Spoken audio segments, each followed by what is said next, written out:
Salut à tous et à toutes, c'est GeoFourtou pour une nouvelle vidéo. Aujourd'hui on va voir comment lutter contre l'humidité dans votre maison. Donc plein d'astuces, plein de techniques, certaines sont très simples, très basiques, vous les connaissez sans doute déjà. D'autres sont un peu plus innovantes, un peu plus intéressantes et feront peut-être en sorte que vous ne regretterez pas d'avoir regardé cette vidéo. Alors pour commencer, je cherchais un nom à donner à tous les fans de GeoFourtou. Alors j'avais pensé d'abord au fourrien, mais fourrien ça sonne mal, ça va vexer tout le monde et c'est pas très drôle. Donc du coup je me suis dit après on pourrait peut-être vous appeler les fourreurs et les fourrés. Ça me paraît bien. Je sais pas, hein, vous me direz ce que vous en pensez. On peut toujours changer. C'est juste un surnom, hein. C'est pas définitif. Donc voilà, les fourreurs et les fourrés. GeoFourtou va vous expliquer comment on peut faire baisser l'humidité dans la maison. La vidéo sera relativement longue. Je vais utiliser un post-it et une petite liste que j'ai faite parce qu'il y a beaucoup de choses et j'ai peur d'oublier pas mal de choses si je n'avais pas tout noté à l'avance. Mais sinon, c'est toujours du live un peu improvisé, sans montage. Donc voilà, il y aura peut-être des petits ratés, mais bon, c'est du fourre-tout, quoi. Alors, pour commencer, une chose très très simple que vous pouvez faire. Ah oui, je voulais juste faire une petite dédicace pour mon t-shirt. Donc aujourd'hui, j'ai mis un dim. Voilà, un dim, elle se reconnaîtra. Des dîmes épilés, il n'y en a pas tant que ça, donc voilà, petite dédicace. Bon, ensuite j'enchaîne le t-shirt, c'est bien, c'est pas tout. Donc voilà, comment faire baisser le taux d'humidité dans votre maison? Il est conseillé d'avoir un taux d'humidité situé entre 40 et 60 degrés. Tout le monde n'a peut-être pas la petite machine pour mesurer l'humidité chez soi. Si vous avez des problèmes d'humidité, c'est pratique. Dans certaines régions, dans certains pays, certaines villes, certains quartiers, ça monte vraiment très très très haut. Et ça peut être mauvais pour la santé. Ça peut aller jusqu'à de l'eau qui ruisselle sur les murs, des taches de moisissure un peu partout, sur les vêtements, sur les murs. C'est désagréable quand on vit dedans. Ça peut créer des problèmes au niveau pulmonaire, au niveau allergie, c'est pas bon donc pour la santé. Et il y a de la moisissure qui s'installe partout, donc quand l'humidité est trop élevée, c'est vraiment un problème, c'est pour ça que je fais cette vidéo. C'est un problème que j'ai eu dans cette maison aussi, hein, donc voilà, c'est du vécu. Une fois qu'on vit les choses par soi-même, on les comprend mieux et on peut mieux en parler. Si j'avais passé ma vie dans un hôtel de luxe, j'aurais peut-être pas pu faire cette vidéo aujourd'hui. Donc voilà, je me suis retrouvé dans une petite maison, pas si petite que ça, mais qui a des défauts au niveau de l'humidité. Et j'ai dû chercher des solutions, jour après jour, semaine après semaine, mois après mois. Aujourd'hui ça va mieux, j'ai pas ce problème-là. Il faut dire qu'aussi en ce moment il pleut pas tellement dehors, il pleut juste un petit peu. Donc c'est aussi plus facile. Mais j'ai dû mettre en place plein de solutions. Et au fur et à mesure, ça allait de mieux en mieux. Mais je vais vous aider à gagner du temps. Vous qui travaillez beaucoup, souvent pour la plupart d'entre vous, je me permets, c'est pour vous aussi que je fais cette vidéo. Vous n'avez pas forcément le temps de tout essayer, de tout tester. Et pas forcément la possibilité de trouver des nouvelles idées. Donc quand je les partage, ce que j'ai pu mettre en place moi, je le partage avec vous pour que ce soit mieux pour vous. Et je vais essayer d'aller directement à l'essentiel, sinon on n'avance pas. Donc voilà. Ici derrière, vous avez la petite machine qui indique l'humidité. Vous pouvez voir 78. On verra tout à l'heure, à la fin de la vidéo, si ça a baissé. Alors moi, je sais que si je mets tous mes appareils électroménagers, enfin toutes les techniques que je vous explique, si je les mets toutes en place, je sais que je peux descendre à 50% d'humidité. Mais ça consomme pas mal d'énergie. Donc à ce niveau-là, c'est pas très pratique. Donc ça me coûte cher. Ça peut être parfois un peu bruyant. Donc je le fais pas forcément. Voilà. On verra tout à l'heure des petits conseils de base. Et donc pour moi, 78, c'est correct. Mais quand dans cette maison, ça montait à peut-être plus que ça, 80, 98, 90, plus que 90, c'était vraiment difficile à vivre, c'était vraiment pénible. Et donc j'avais dû mettre en place ces solutions. Et ouais, je vais faire le tour de ma maison avec vous et on va regarder dans chaque pièce comment on peut faire pour réduire l'humidité. Qu'est-ce qu'il faut faire, qu'est-ce qu'il ne faut pas faire. Allez hop, on commence, sinon on n'a pas fini. Donc là on est à 78, on va essayer de descendre peut-être à 60.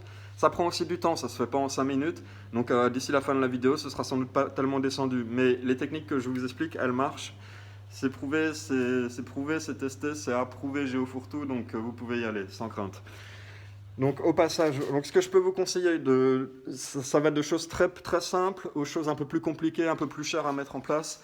Mais voilà, donc une chose très simple à mettre en place, c'est de mettre du sel un peu partout dans chaque pièce.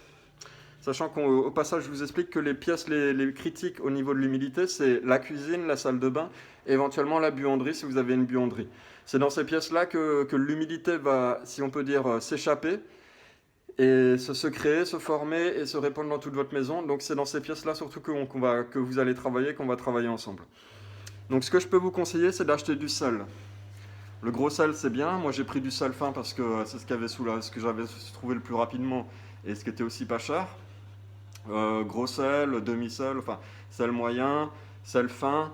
Peut-être pas le sel qui est tout fin, c'est peut-être pas super idéal, mais voilà, du sel de table normal ou du gros sel, c'est pas mal pour cette affaire. Donc, vous voyez que j'en ai mis, ne serait-ce que là, près de la plaque de cuisson. C'est pas un hasard, hein, c'est calculé aussi plus ou moins parce que, si vous voulez, le sel en lui-même va servir un peu de tampon qui va absorber l'humidité. Quand vous faites la cuisine, que vous allumez votre plaque de cuisson, ça va sécher le sel, plus ou moins au passage, mais c'est léger, mais c'est toujours intéressant. Sécher le sel, et donc après, il va recapter l'humidité plus tard quand vous avez fini de cuisiner. Donc là, c'est intéressant. Donc, vous voyez, du sel où il y a marqué Visa Chef. Et donc, au passage, j'en profite pour faire passer un petit message privé, puisque je n'ai pas toujours le temps au quotidien. Je suis inventeur, je suis fourreur, donc ça, je suis occupé, mes journées sont des fois un peu longues. Donc voilà, Visa Chef, ok chef, voilà, message transmis. Donc, alors voilà, vous mettez du sel, vous l'ouvrez, vous le laissez dans le paquet. Et de temps en temps, une fois par semaine, là du coup on ne voit pas trop puisque c'est déjà fait, une fois par semaine, une fois par mois, votre sel va devenir tout dur. Et bien c'est normal, vous inquiétez pas, vous faites ce que je fais là. Boum, boum, boum, boum, hop, essayons de ne pas tout mettre par terre, c'est pas le but. Et votre sel va redevenir fin. Une fois qu'il est tout dur, quand c'est un gros morceau tout dur, je pense que c'est moins efficace. L'air passe moins au travers. Donc il vaut mieux faire ce que je fais, appuyer un peu dessus. Excusez-moi. Donc ensuite, ce que je voulais vous dire, c'est que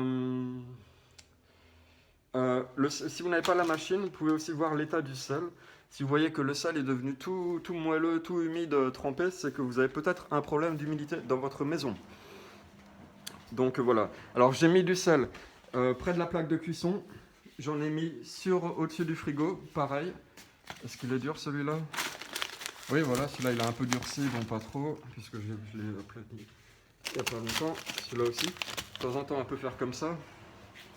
Enfin, sur la vidéo, j'essaye de gagner du temps, donc je ne vais pas tout le faire pendant 2 heures. Hop, ni vu ni connu. Donc voilà. Donc le sel, j'en ai mis là. Là où vous pouvez en mettre, c'est dans la salle de bain. Ici, dans celle-là, pour l'instant, je n'en ai pas mis. Je vais en mettre tout de suite. Hop, comme ça sera fait. Je sais que j'en ai mis dans mon autre salle de bain. Dans celle-là, j'en avais pas mis et je vais en mettre tout de suite. C'est toujours intéressant. Voilà, avoir du sel dans sa salle de bain, c'est relativement utile. Au niveau des serviettes, des vêtements. Les serviettes vont capter énormément d'humidité quand vous les lavez ou quand vous en servez après la douche. Et donc, c'est intéressant de pas... Par exemple, ce qu'il faut absolument éviter, c'est de les laisser en boule dans un coin. Elles vont rester humides très longtemps et c'est vraiment pas top. Vous les étendez pour qu'elles sèchent. Et éventuellement, on verra tout à l'heure, vous faites tourner un ventilateur sur la serviette. Ça va permettre qu'elle sèche plus vite et l'humidité. Mais alors, bien sûr, en même temps, ça fait monter un peu l'humidité dans la maison, puisque il n'y a rien de magique. L'humidité de la serviette va partir dans la maison. Ou alors vous arrêtez de prendre des douches et d'utiliser des serviettes. C'est pas super facile. Mais tiens, d'ailleurs, j'ai oublié de noter. Vous pouvez éventuellement passer de temps en temps un petit coup de sèche-cheveux sur les serviettes pour les faire sécher plus vite. Moi, ça fait longtemps que je le fais plus, que j'ai pas besoin de le faire dans cette maison. Mais c'est une petite idée. Par contre, le sèche-cheveux, forcément, consomme pas mal d'électricité. Mais il faut faire sécher ces serviettes rapidement. Les vêtements aussi plus ou moins rapidement. Si vous êtes à 90%, en 24 heures, ils ne seront pas forcément secs.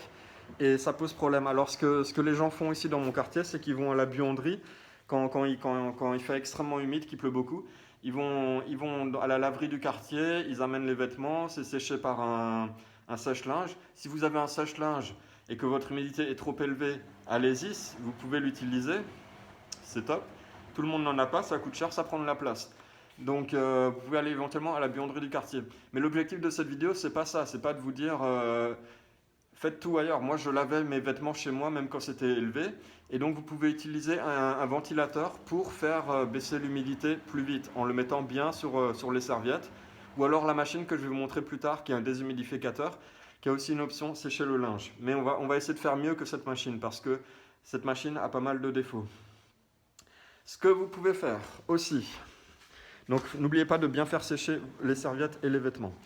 Quand vous avez des néons, ici j'ai pas mal de néons dans cette maison, on en voit un là-haut, hop, vous pouvez éventuellement les allumer. Ça consomme de l'électricité, certes, mais ça fait de la lumière au passage, ce qui est toujours bien. Moi, je les allume aussi, pourquoi? Pour la vidéo, pour que vous ayez une bonne visibilité. J'allume mes lampes. Mais le néon va faire un peu de chaleur et va un peu sécher l'air. Et voilà, donc ça fait pas une grosse différence, mais entre une maison qui a une toute petite lampe au milieu allumée et une maison qui a une dizaine de néons, il y aura peut-être une différence. Et chose que je tiens à expliquer aussi dans cette vidéo, chaque petite astuce que je vais vous montrer, c'est des fois 0,5%, 1% d'humidité, 0,1% d'humidité de gagner. Mais quand on les accumule, toutes ces astuces accumulées, ça fait des fois 10, 20% d'humidité en moins. Peut-être 30, peut-être 40, 50 si vous allumez toutes les machines que je vais vous montrer. Et c'est toujours intéressant. C'est là que ça devient intéressant. Donc c'est l'accumulation de tous ces petits détails qui fait qu'on arrive à un taux d'humidité tout à fait correct. Alors j'enchaîne. Quand vous lavez le sol avec une serpillière comme celle-là, je pense que vous l'avez vu, évitez de le faire, si vous avez trop d'humidité, évitez de le faire trop souvent. Parce que le sol humide va répandre l'humidité dans toute la maison. Donc si vous voulez le faire, faites-le une fois par semaine, 2 fois par semaine.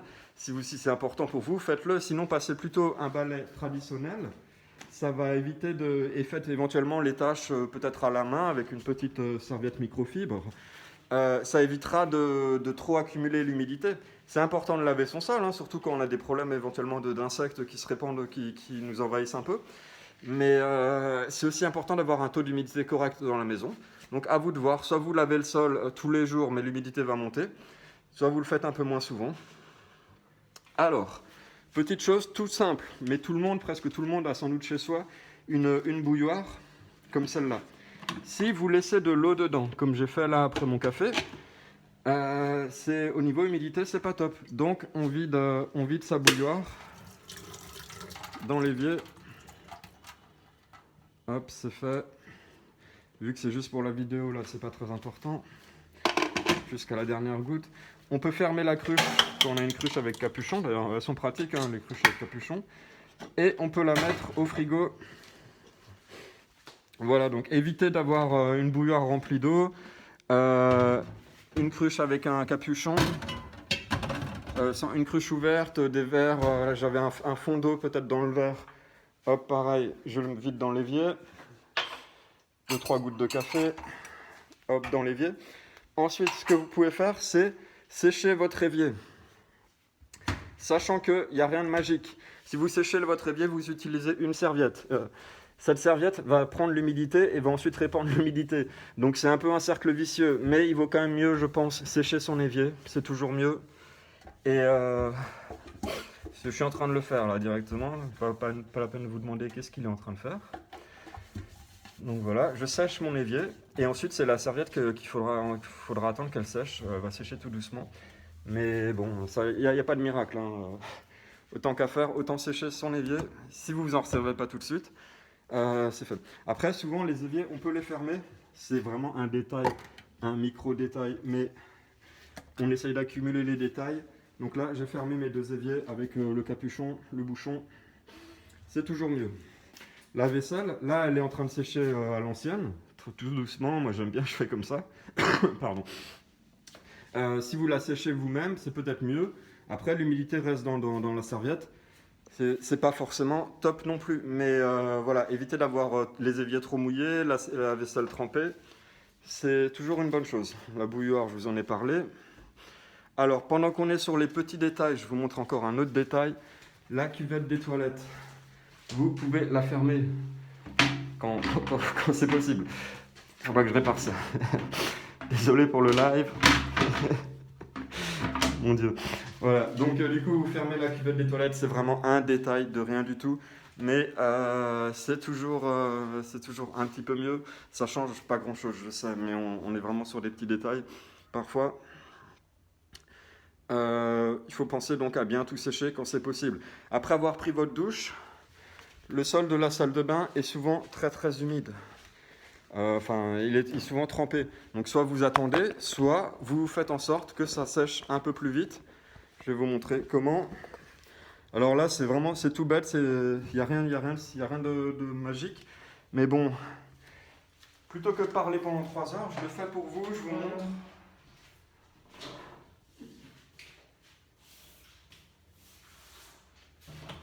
Guillaume Fourtou est toujours là, parce qu'il y a le temps de replier le tapis, parce qu'avec le tapis là que j'ai mis, ça ne pouvait pas trop marcher. Vous trouvez un balai de piscine, un balai à eau. Je ne sais pas s'il y a un nom particulier, balai serpillère, enfin. C'est comme c'est le genre de balai qu'ont les maîtres nageurs sur les piscines pour éviter que tout le monde tombe. Et vous raclez un peu le sol de la salle de bain. Alors bien sûr, moi quand il fait assez chaud, pas assez humide, pas trop humide, je ne le fais pas. Mais je le faisais à l'époque où j'avais des problèmes d'humidité et où je devais mettre des machines en marche pour faire baisser l'humidité. Parce que du coup, les machines vont tourner moins, l'humidité va baisser plus vite en faisant ça. Et vous ramenez jusqu'à l'évacuation d'eau. Voilà. Alors après, dans les autres vidéos que j'ai mis, vous avez peut-être vu que j'ai mis des tuyaux pour garder la chaleur. Voilà, on les voit ici, ça vous rappelle peut-être d'autres vidéos. Ces tuyaux-là ne sont pas vraiment pratiques pour faire baisser l'humidité puisqu'ils vont l'eau va stagner autour des tuyaux. Mais il n'y a pas de miracle. Il n'y a pas de miracle. Soit vous avez les tuyaux pour avoir de l'eau plus chaude et économiser sur la douche, soit vous enlevez un peu ces tuyaux, vous les poussez, vous raclez bien l'eau. C'est comme ça. Moi, je vous dis, l'humidité, c'était pas trop un problème. Je voulais plus avoir de l'eau chaude pour pas trop cher. Donc, j'avais mis les tuyaux. Voilà, on va enchaîner. Ça, c'est bon. Alors là, j'ai aussi, par exemple, j'ai ma machine à laver. Ça tombe très bien. Elle vient de finir de laver. Enfin, je sais qu'il n'y avait pas grand-chose dedans, mais il fallait que je fasse un rinçage pour des raisons techniques. Donc là, je l'ouvre un tout petit peu parce qu'au passage, ça fait baisser l'humidité. Un tout petit peu. Ensuite, je la referme et je mets en mode drainer. Drain. Drain, en anglais, ça voudrait dire aspirer l'eau, vider l'eau si vous préférez. Et j'envoie. Donc ça, c'est toutes les machines n'ont peut-être pas cette option. Si vous l'avez, je vous conseille de le faire pour 2 raisons.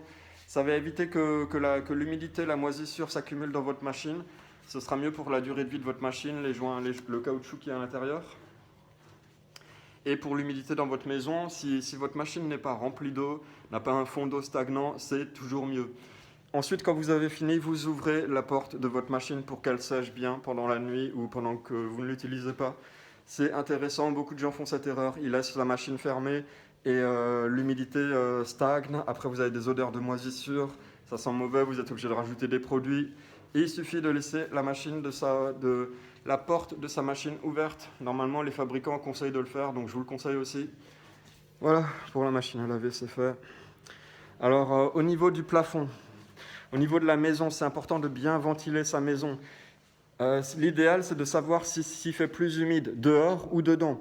Cette maison ici où j'habite n'a pas tellement de fenêtres, n'a pas de VMC, il y a un problème d'évacuation. Enfin, l'air est mal évacué.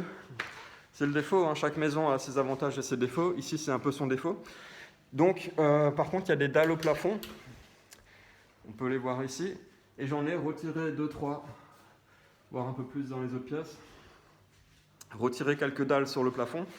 Ça permet d'augmenter le volume d'air Ça permet de faire un peu mieux circuler l'air.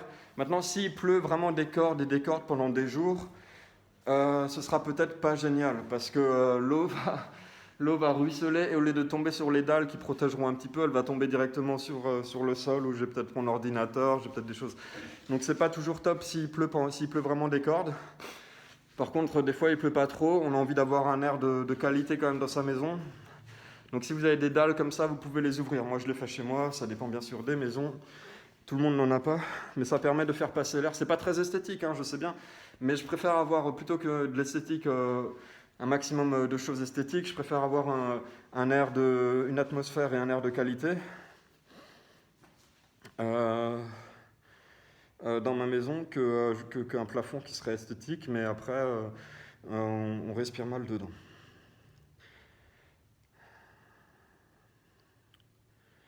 Donc, on va essayer de voir maintenant. Alors oui, tant qu'à faire, comme ça m'évitera de remonter. Enfin, du coup, je redescends, mais peut-être qu'après, je n'aurai pas trop besoin de remonter et de descendre. Dans votre maison, beaucoup de gens, la plupart des gens, sont équipés d'un petit four, d'un grand four et d'une plaque électrique. Donc, quand c'est la crise, quand c'est vraiment la galère, vous allumez ces plaques en vitrocéramique. C'est toujours pratique. Enfin, ça peut faire baisser éventuellement un peu l'humidité. Donc ça monte à 2000 watts, moi je mets 200 watts, ça suffira largement. C'est pas comme ça évite que ce soit trop chaud. Et vous le mettez pas forcément longtemps. J'avais même mis à l'époque un ventilo qui soufflait un peu dessus, en direction du sol. Voilà, mais vous pouvez le mettre un quart d'heure. Normalement, je pense, ça fait de la chaleur et il y a un système d'évacuation d'air chaud, d'évacuation de l'air qui envoie un peu de l'air chaud comme ça tout autour. Donc, à moins que vous soyez en canicule, en période de canicule et qu'il y ait un gros problème de chaleur, sinon ça peut vous aider. Je vais faire pareil avec mon four. Je le mets par exemple sur 90 et il faut aussi allumer le multiprise. Voilà, 90, il n'y a rien au-dessus. Hop, j'enlève ça en seconde. J'enlève ça quelques minutes, hein, pas longtemps. Peut-être d'ici là la vidéo sera finie, c'est pas sûr. Faut pas qu'elle fasse trop longtemps, hein. Donc si j'entends le ding, c'est que ça commence à être limite. Donc ça c'est bon, ça c'est pas grand chose, mais bon, comme tout le monde a ce matériel chez soi, pratiquement, ça peut vous aider un petit peu à faire baisser l'humidité. Par contre ça coûte cher, donc faites-le quand c'est critique, quand l'humidité vous pose de gros problèmes, et faites-le pendant peut-être, je sais pas, 5, 10, 15, 20 minutes, une demi-heure. Pas plus, hein. Sinon c'est peut-être plus intéressant d'acheter une machine. Donc les machines dont je parle, je vais vous en montrer une. Voilà la bête. Donc c'est un dernier cri, hein. C'est tout récent, Japanese Technology, mais elle a plusieurs défauts. On va regarder ensemble. Je vais pas la mettre en marche, je vais vous dire les défauts. Ça coûte cher à l'achat, comptez environ 200-300 euros. Si vous en trouvez à 100 euros, je doute que ce soit vraiment très, très efficace. Ça coûte cher en électricité au quotidien. On est sur du... apparemment 200 max power 285, autour de 300 watts. Donc, peut-être que celle-là, comme c'est un dernier cri, dernière technologie, c'est peut-être pas énorme, mais 300 watts, c'est quand même beaucoup. Aussi, il faut la relier à une sortie d'eau. Donc moi j'avais un tuyau, une sortie d'eau, c'était possible. Sur un de mes étages, c'est facilement faisable. Sur l'autre, peut-être un peu plus compliqué. Enfin, je peux le faire sur les deux. Mais après, ça fait un tuyau qui traîne. C'est pas toujours pratique. Ça fait un petit peu de bruit, même s'il y a un mode silencieux. Ça fait un peu de bruit. Éventuellement, pour sécher mon linge, je m'en servirai encore à l'avenir. Mais j'essaye de ne plus me servir de cette machine pour éviter ou de m'en servir le moins possible, seulement quand c'est vraiment la crise. Et ça m'évitera d'avoir à payer des factures d'électricité trop importantes. Mais bon, si vous avez les moyens, peut-être acheter cette machine. Mais en accumulant toutes mes petites astuces, vous n'aurez peut-être pas besoin d'acheter la machine. C'est l'intérêt de ma vidéo aussi. Je vais essayer de parler un peu moins vite. Et ça m'évitera de m'essouffler, de transpirer. Donc voilà, ça c'est une fameuse machine. Donc elles sont bruyantes, elles coûtent cher à l'achat, à l'utilisation. Et soit il faut vider le bac, soit il faut relier à une sortie d'eau. Donc c'est bien, mais c'est peut-être pas top. Utilisez-la plutôt en solution de secours quand l'humidité est vraiment trop élevée. Sachant que l'humidité peut être dangereuse pour votre santé, comme je vous ai dit, c'est peut-être quand même des fois intéressant de se procurer la machine. Donc maintenant, je vais passer à la suite. Donc une maison bien ventilée, c'est important aussi. Essayez de savoir s'il fait plus humide dedans que dehors.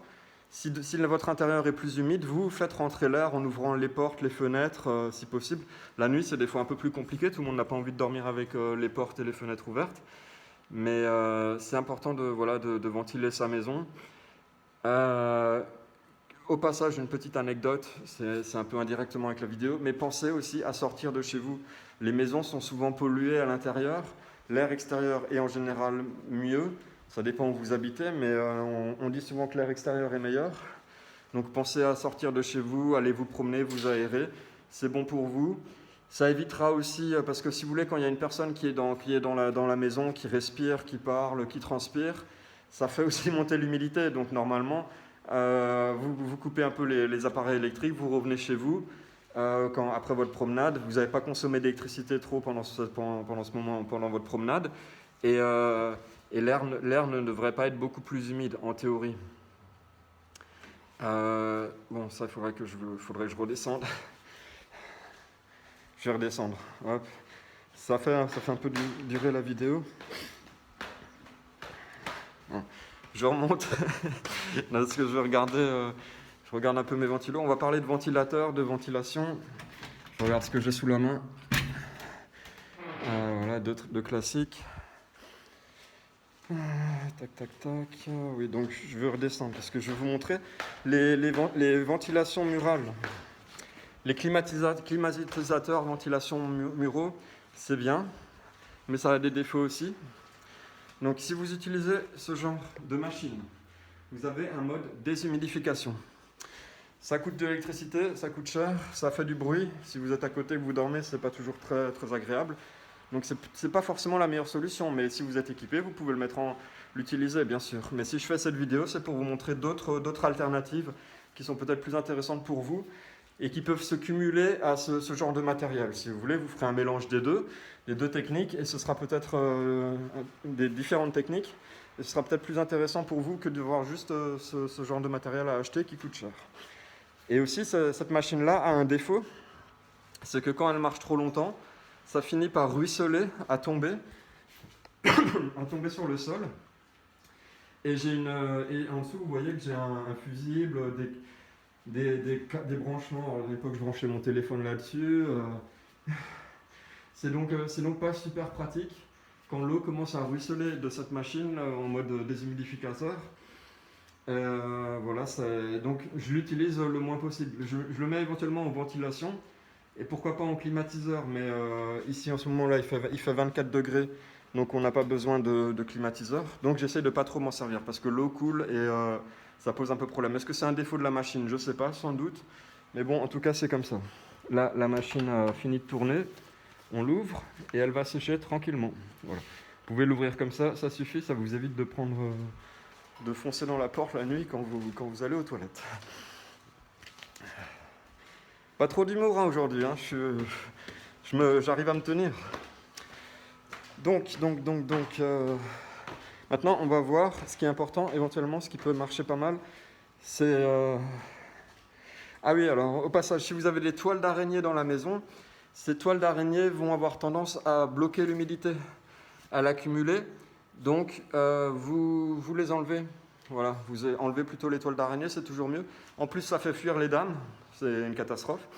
Donc, voilà, vous enlevez les toiles d'araignée, c'est quand même un peu mieux au niveau de l'humidité, puisque l'humidité va stagner dedans, s'accumuler.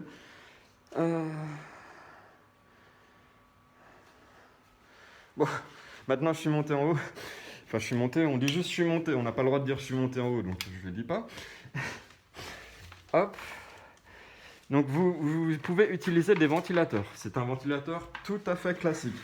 Il n'est pas customisé, il ne m'a pas coûté cher, il est tout simple. C'est très important, ça fait brasser votre air. Et je vais vous montrer comment on le met, en quelle position laquelle position est idéale pour ce ventilateur. Donc vous pouvez le mettre en rotatif. Moi j'évite de le faire parce que ça fait en fait un tout petit peu plus de bruit. On n'y penserait pas, mais c'est le cas. Environ 1 mètre du mur, parce que si c'est trop près, le souffle d'air va faire plus de bruit Et celui-là, il est bruyant. Alors, selon les modèles, la puissance, ils sont plus ou moins bruyants. Celui-là a tendance à faire un petit peu de bruit. Donc, environ 1 mètre du mur, c'est une distance sympa pour pas que le souffle d'air, qu'il y ait un retour d'air trop important sur le ventilateur et que ça fasse trop de bruit. Pourquoi je le mets dans l'angle comme ça du mur? Pourquoi? Eh bien parce que ça va bien faire circuler l'air sur les murs et ça ne vous enverra pas trop d'air dans la figure. S'il fait très chaud, si vous êtes en pleine canicule, vous pouvez le mettre dans votre direction, ça, si ça vous plaît. Il y a des gens qui aiment, d'autres qui n'aiment pas. Mais quand l'air n'est pas trop important, on n'a pas toujours envie d'avoir un flux d'air. On n'a pas toujours envie d'avoir un flux d'air très important dans la figure. Et sinon, autant être dehors. Donc on peut le mettre en direction des murs, ça fait sécher les murs, ça évite que l'eau finisse par ruisseler sur les murs, qu'on ait des traces d'humidité au plafond. Ça sert à rien que je vous en montre, tout le monde a déjà vu une salle de bain avec des traces d'humidité, de la moisissure qui s'accumule en haut. C'est pas très joli, c'est pas très bon pour la santé non plus, paraît-il, quand il y en a trop en tout cas. Donc voilà, vous pouvez mettre les ventilateurs de cette manière. Donc c'est un ventilateur tout à fait classique. On va regarder ensemble comment customiser ces ventilateurs. Mais c'est un peu le bonus sympa de la vidéo que tout le monde a sans doute envie de voir. Je vais vous montrer encore avant juste 2-3 petites techniques. Alors vous pouvez avoir envie d'utiliser des bougies. Les bougies sont déconseillées. Pas forcément très conseillées. Vous pouvez quand même en mettre. S'il fait froid, allumez quelques bougies. Il y a un risque d'incendie. Je vous demande de faire très attention, évidemment. Mais s'il fait froid, vous pouvez allumer des bougies. Mais contrairement à une idée reçue, et ne me demandez pas trop pourquoi, j'ai moi-même un peu oublié l'explication tellement elle était compliquée à comprendre, mais les bougies ne font pas vraiment baisser l'humidité. Elles vous créent par contre un petit peu de chaleur, ça c'est vrai. Donc s'il fait trop froid dans votre maison, vous pouvez en mettre en faisant attention au risque d'incendie, qu'elles soient bien fixées, qu'elles ne tombent pas, qu'il n'y ait pas d'enfants ou d'animaux qui jouent à côté. C'est très important. Mais quelque chose que vous pouvez mettre qui est assez sympa, c'est de l'encens. Selon les pays et les endroits, on en trouve beaucoup. Vous mettez quelques bâtons d'encens. Hop. Bon, je vous apprends rien, mais bon, j'ai aussi envie de faire baisser un peu l'humidité chez moi ce soir. Et ça marche relativement bien. Faites attention parce qu'il y a des encens qui sont plus ou moins naturels, d'autres qui sont trop parfumés avec trop de... On ne sait pas trop ce qu'ils mettent dedans. Voilà, il y a différentes qualités d'encens. Alors que ce soir, je suis vraiment... je vais mettre le feu à la baraque, mais... Donc voilà.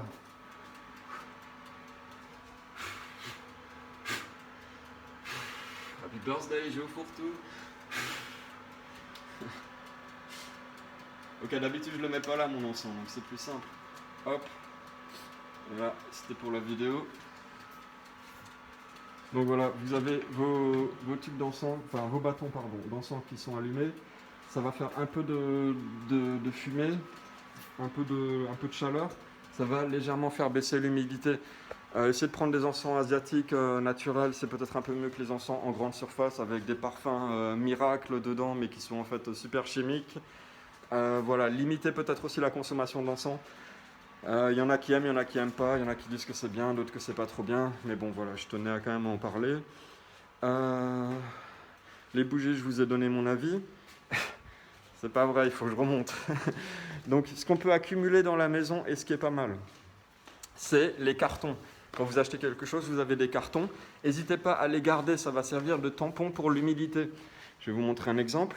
Ici dans ma petite salle de bain à l'étage, on avait dit qu'on fermait la cuvette. Hop, j'ai un carton, voilà, carton que j'avais gardé de côté et un polyester d'une machine que j'avais acheté. Je déteste toucher ces trucs-là. Donc voilà. Polyester, franchement, j'aime pas trop. Mais je sais pas si c'est au niveau de la nocivité, je pourrais pas trop vous dire. J'évite d'en avoir trop, mais trop d'humidité, je sais que c'était pas bien. Les cartons, vous pouvez y aller par contre. Ça me paraît pas nocif. Donc n'hésitez pas à les accumuler, les mettre dans des angles, les mettre sous le lit, sous les meubles, où vous voulez. Ça fait un tampon qui va essayer de garder l'humidité. Et si votre carton est complètement trempé et dégoulinant, là vous pouvez le jeter éventuellement, en espérant que la pluie s'arrêtera aussi de tomber et que vous n'aurez pas plus trop besoin du carton prochainement et que vous en aurez d'autres d'ici là. Mais ça vous permet de voir si le carton est encore... là, je vais le toucher. Il est solide, il est dur. L'humidité n'est pas montée à un niveau excessif. Voilà, c'est un petit indicateur d'humidité. Ça va conserver l'humidité dans le carton, sécher tout seul. Enfin bon, tout ça, c'est... Voilà, c'est... Comment vous expliquer ? L'humidité va stagner dans le carton. C'est toujours mieux qu'elle stagne dans le carton que dans votre maison. Et ça sert d'indicateur. Et quand après, par chance, l'humidité va baisser avec tout ce que vous aurez mis en place, l'humidité du carton va aussi baisser. Et ensuite, je suis en train de m'en mêler les pinceaux, c'est une horreur, c'est une catastrophe. Coupé au montage. Donc non. Donc voilà, après le carton va sécher aussi par lui-même et pourra de nouveau recapter l'humidité. Donc voilà, c'est pas magique, mais il vaut mieux en avoir que de voir une maison complètement vide avec tout qui s'accumule. Que de l'air humide qui s'accumule sur tous les murs. Non, c'est mieux de stocker quelques cartons éventuellement. Et un peu de polyester éventuellement, c'est la même chose. Ça peut aussi faire isolant sonore dans certains cas. Mais là, vous voyez que j'ai mis un morceau de polyester, il est exprès placé là parce que l'air va passer autour. Bon, c'est des petits détails. Au passage, je suis toujours à 78, donc vous voyez, c'est pas évident, c'est pas en 5 minutes comme ça qu'on fait baisser son humidité. Mais c'est une accumulation de petites choses. Voilà, le four a chauffé un petit peu. La plaque, allez, je la laisse tourner jusqu'à la fin de la vidéo, puis après, de toute façon, je vais l'éteindre. Parce que là, on a du 200 watts qui tourne un petit peu pour rien, on va pas se mentir. Autant mettre, franchement, autant mettre la machine que je vais l'éteindre en fait. Autant mettre la machine que je vous ai montrée, ou des ventilateurs. Ça fait de la chaleur, mais j'ai pas tellement besoin de chaleur, il fait 24,9. En hiver, oui, d'accord, mais enfin quand il fait vraiment froid. Autant mettre la machine que je vous ai montrée à 300 watts, celle-là elle est efficace pour faire baisser l'humidité. Voilà, mais c'est toujours, c'est un peu mieux de l'avoir. C'est un petit côté sympa quand il fait frais, humide dans sa cuisine. Hop, on met la plaque électrique, ça réchauffe un peu, c'est toujours agréable. On va essayer d'enchaîner un peu, de passer à l'essentiel. Tac, tac, tac.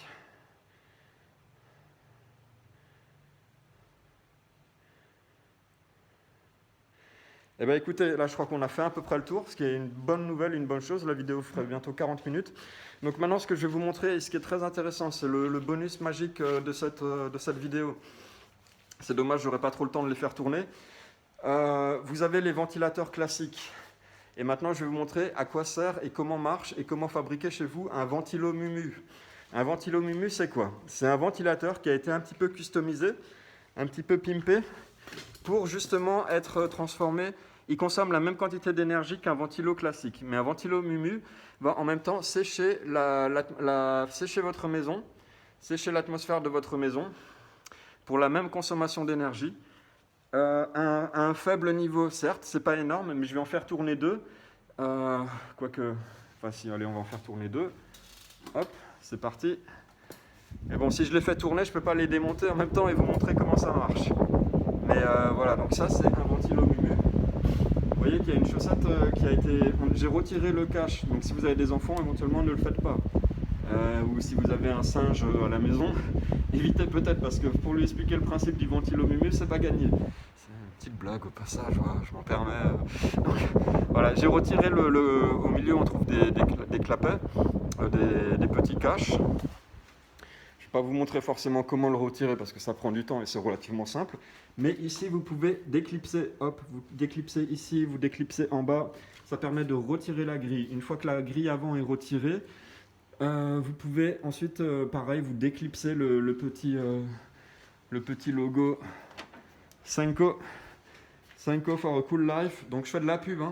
Pareil, quand je tombe sur un produit de bonne qualité, en général, je fais un peu de la pub. Les Senko, ils sont bien. Ils font pas trop de bruit. Et voilà, ce qui est intéressant sur un ventilo, c'est qu'il a une bonne durée de vie, qu'il ne soit pas trop bruyant. Il coûte des fois presque le double qu'un bas de gamme, sachant que le prix reste raisonnable, je dirais une dizaine d'euros. Une dizaine d'euros alors qu'on en trouve peut-être à 5, 6, 7 euros. Mais il vaut mieux prendre un Senko, c'est mieux, les amis. Voilà. Selon les pays, les villes, les endroits, vous n'aurez peut-être pas du Senko, mais vous connaissez, voilà, c'est le même principe. Il y a des ventilos qui sont un peu meilleure qualité, un peu plus haut de gamme. Sachant que je suis pas en train de faire de la pub pour Dyson avec un ventilo à 300 €. Je crois que c'est un peu excessif, qu'il n'y a pas forcément d'intérêt. Un ventilo Mumu à 10 balles, c'est quand même pas mal. Alors, je vais vous montrer maintenant. Donc voilà, vous avez votre ventilo, vous retirez le petit clapet. On voit que c'est relativement efficace parce que la chaussette est trempée. On n'était même pas rendu compte avant. C'est génial cette invention. Donc, du coup, bon, je pense que vous y arriverez. Hein. Vous ouvrez ici. Je peux pas. Attendez, je vais prendre le petit trépied. Hop, je vais le faire avec vous. Ce sera mieux tant qu'à faire. Non, j'aime que les choses soient bien. C'est mieux pour vous, c'est mieux pour moi. Sinon, après, les gens vont se demander, mais comment fait Géo Fourre-Tout avec ses inventions? Hop, vous débranchez. Vous éteignez le ventilateur, bien sûr. Ensuite, vous débranchez électriquement. Toujours mieux, on ne sait jamais, même éteint. Voilà, vous voyez, j'ai déclipsé. Hop, on enlève la chaussette magique. Tac. Ici, vous avez le logo Senko. Senko, c'est bien, allez-y les gars. Mais là, du coup, je ne le voulais pas. Hop. Donc là, il est clipsé. On va dire qu'il est clipsé. Voilà. Vous avez enlevé votre grille. Vous avez votre logo. Ici. Hop. Sur les Senko, c'est encore facile. Hop, hop, boum. A plus Senko. Voilà. Donc maintenant, il n'y a plus. Ça ne change pas grand chose au niveau de la ventilation, mais c'est pas mal pour placer la chaussette magique, la chaussette Mumu. Ensuite, vous remettez votre grille. Au passage, vous pouvez prendre, là je ne le fais pas, mais vous pouvez enlever la poussière sur les pales. C'est toujours mieux. Ce serait bien que j'arrive à remettre la grille avant que la vidéo démarre. Cool Raoul. Voilà, c'est fait. Non, Senko c'est bien, c'est pas mal. Je bosse pas pour eux, hein. Ils m'ont pas commissionné, ils m'ont pas payé, mais quand un produit est de qualité, 5 étoiles, c'est marqué dessus. Voilà. Donc là, je vois vraiment l'humidité. Cette invention est vraiment magique. Parce que là, le ventilateur était éteint pendant X temps. Et la chaussette magique a permis de faire tomber l'humidité par terre. Donc après, il faut un peu la ramasser. Mais ça, cette chaussette est vraiment magique. Donc, qu'est-ce qu'il y a dans cette chaussette? On va essayer de voir. Hop, on va regarder. Ça, c'est là sur la table. À cet endroit-là, c'est pas très pratique. Donc, il faut que j'enchaîne. Cool, calme, zen. C'est un peu le Bronx sur ma table. Donc, ceci est une chaussette Mumu. C'est ma chaussette perso. Les enfants ont des doudous, ils dorment avec des doudous. Un célibataire a une chaussette. Donc voilà, c'est ma chaussette Mumu que j'utilise pour faire chaussette magique sur le ventilo Mumu. Voilà, bon, trêve de plaisanterie, on va enchaîner. Et donc, ça c'est donc une chaussette. Voilà, chaussette perso, chaussette du voisin, chaussette de votre femme, ex-femme, quand elle vous a quitté. Ou pas, si elle est toujours avec vous, tant mieux. Allez, j'enchaîne. Donc, voilà, c'est une chaussette Mumu. On va regarder maintenant qu'est-ce qu'on met dans une chaussette Mumu. C'est très important. Sinon, elle ne serait pas magique, hein, juste une chaussette. Vous pouvez mettre juste une chaussette sur le ventilo, mais ce ne sera pas vraiment un ventilo Mumu. Tant qu'à faire. Il est bizarre, ce fourre-tout avec ses Mumu partout. Hein. Allez, hop. On va regarder ce qu'il y a à l'intérieur. Je vais en mettre partout, mais c'est pas grave. Je nettoierai à la fin de la vidéo, ou je le referai directement avec vous. J'ouvre ma chaussette magique. Tournevis n'a pas trop d'importance là. Et dis donc, qu'est-ce que c'est que ces trucs? Alors, vous avez ici des filtres de cigarettes. Ne fumez pas, fumer c'est mal, ne commencez pas. Voilà, ça c'est dit, ne fumez pas, fumer c'est mal, c'est pas bon pour votre santé et celle des autres, et ne commencez pas car ce sera difficile d'arrêter.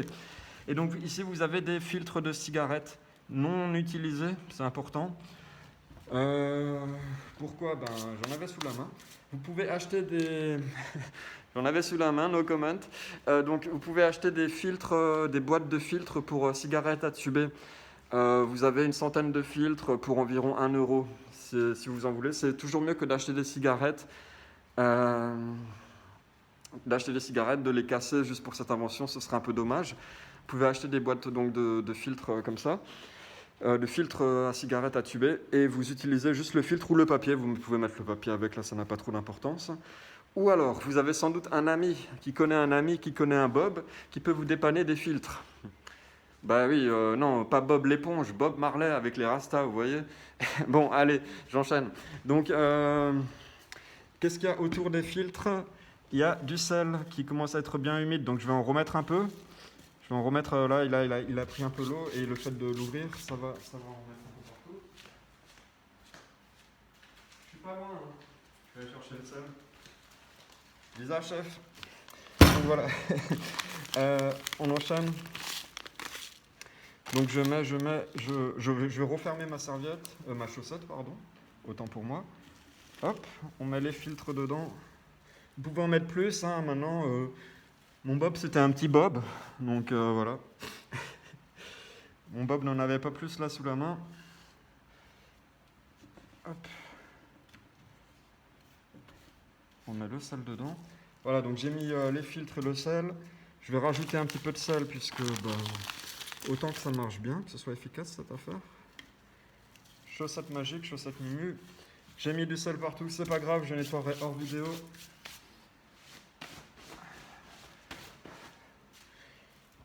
J'aime pas tellement bosser hors vidéo parce qu'après les gens ils croient que je fous rien de mes journées. C'est pas le but. Mais voilà, on approche de la fin de la vidéo.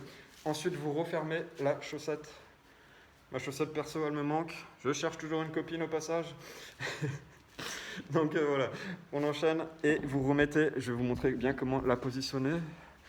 Là, j'ai fait un nœud qui est un petit peu gros. Il faudrait que ce soit bien placé. L'idéal, on va dire, pas forcément très important, mais en tant qu'inventeur, j'ai le droit de placer ma chaussette où je veux. Je dirais bien au milieu, sur le niveau du clapet, du petit Senko, du logo Senko qu'on a enlevé. Là, c'est un peu gros. J'ai fait un nœud un peu gros, mais bon, c'est pas grave. C'est pas trop ce que je voulais faire. Ah, si j'arrive à l'ouvrir, c'est mieux. Ah, là, je vais au fourre-tout, il a des idées, mais... Oh, est-ce que c'est pénible, c'est live. Hop, ça marche pas comme on veut, donc on va mettre comme ça. Vous écartez éventuellement deux petits vers le milieu. Vous écartez un tout petit peu la grille pour que le nœud, mais je vous ai dit là je l'ai fait trop gros, c'est dommage. Et je n'arrive pas à l'ouvrir facilement. Ça s'ouvre mais bon c'est galère. Oh là là. C'est pas grave, on va faire autrement éventuellement. Ça tombe, c'est pas la fin du monde.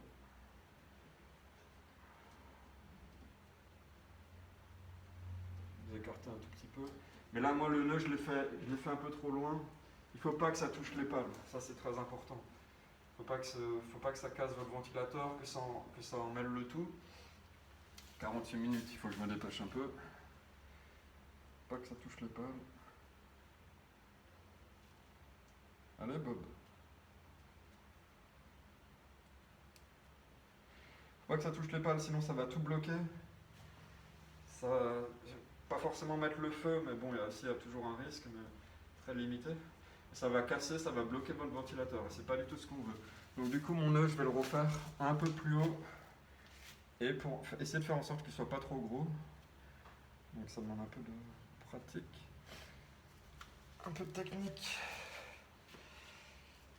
Faut qu'il reprenne la muscu, hein, monsieur Géo Fourtou, là, parce qu'on est quand même sur du live, il y a des dames qui regardent. Et si c'est pour être courbé comme sur l'autre vidéo, c'est un peu dommage. Voilà, donc je referai un peu de sport.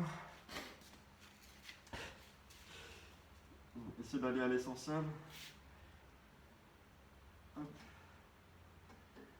Oui, je parle des fois de moi à la troisième personne, mais bon, César faisait pareil, personne ne lui en a jamais voulu. Non, je n'ai pas pris la grosse tête, j'étais déjà comme ça de naissance. Hop, voilà, là c'est bien. Ça ne va pas tomber ni dedans ni ailleurs. Est-ce que ça ne va pas toucher? On va regarder, on va l'allumer tout de suite. Ah, je suis désolé, mais ça n'aura pas fait trop baisser l'humidité. C'est pas facile hein, de faire baisser son humidité.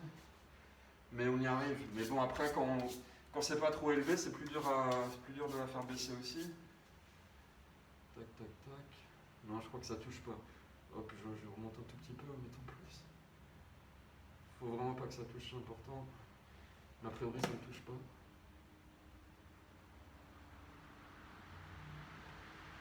Non, ça touche pas. Alors, soit vous le mettez en rotatif, ça peut être bien aussi. Soit vous le mettez dans un angle c'est bien. Vous pouvez le mettre en rotatif si vous ne dormez pas à côté. Le bruit sera un peu différent. Quand il est rotatif, il y a une variation du bruit un peu. Moi, j'aime pas trop personnellement. Je préfère un bruit stable. Je préfère pas de bruit du tout, c'est mieux. Là, je l'ai un peu. Bon, si, c'est pas mal. Donc voilà, c'est un ventilo. Les ventilos font baisser l'humidité d'une manière générale. Mais avec la chaussette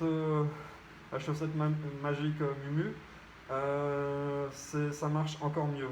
En fait, le sel va capter l'humidité, qui va passer dans le tissu, qui va passer dans les filtres aussi, qui vont un peu capter l'humidité. Le mélange de tous ces ingrédients fait que votre humidité va un peu baisser dans la maison, va baisser plus vite. Et au niveau électricité, on est sur la même consommation exactement que sans la chaussette. C'est un ventilateur classique, ça ne consomme pas des masses. Marqué dessus. 47 watts, mais donc ça c'est en puissance 3. En puissance 1, on est peut-être sur du 10-20 watts, donc c'est pas énorme. Voilà. Et donc l'humidité va être captée par la chaussette et le sel et les filtres. Et le souffle va sécher la chaussette. Donc tout ça fait que vous avez un déshumidificateur à petit prix en fait. Même s'il n'est pas très efficace, pour le prix que ça vous coûte une chaussette, quelques filtres, un peu de sel, ça vous coûte pratiquement rien. C'est peut-être pas très efficace, j'ai pas les chiffres, je peux pas vous dire les chiffres exactement, mais voilà, c'est toujours bon à prendre, c'est toujours mieux que rien.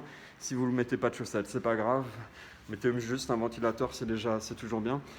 Au niveau de l'humidité, bon, bah, pas de miracle, hein. Je suis toujours à 78, pourtant j'ai mis des trucs en place. Mais je vous assure que voilà, tous les petits conseils que je vous ai tous les petits conseils, lui il se barre, il veut déjà rentrer à la maison. Tous les petits conseils que je vous ai montrés, ça peut vous servir à faire baisser l'humidité. Surtout quand je vous dis le linge, faites-le sécher rapidement, ne laissez pas les serviettes stagner trop longtemps en boule, ce serait bien dommage. Vous mettez un ventilateur dessus pour qu'elle sèche plus vite. Et voilà, comme ça vous serez gagnant. Vous serez sans doute dans une maison un peu plus agréable à vivre. Vous serez peut-être en meilleure santé. Et vous dépenserez peut-être pas trop d'argent avec des machines excessivement chères pour faire baisser l'humidité. Donc je regarde ma petite liste. Tac. Eh bien mes amis, je crois bien qu'on a fait le tour. Donc aujourd'hui, pas trop d'humour, pour ceux qui regardent plus pour le côté humoristique de cette chaîne YouTube. Pas trop d'humour, qu'est-ce que vous voulez que je vous dise? Faut croire que j'aime bien quand ça mouille, hein. Voilà. J'essaye toujours de finir sur une petite blague, hein. Une petite blague mais avec un fond de vérité quand même. Très important, c'est ce qui fait que les blagues sont drôles. Voilà. Passez une bonne soirée les fourreurs, les fourrés. C'était Géo Fourre-Tout. À bientôt pour une nouvelle invention. On va bientôt changer de sujet. Voilà. À bientôt. Bonne fin de journée. À plus. Bye bye.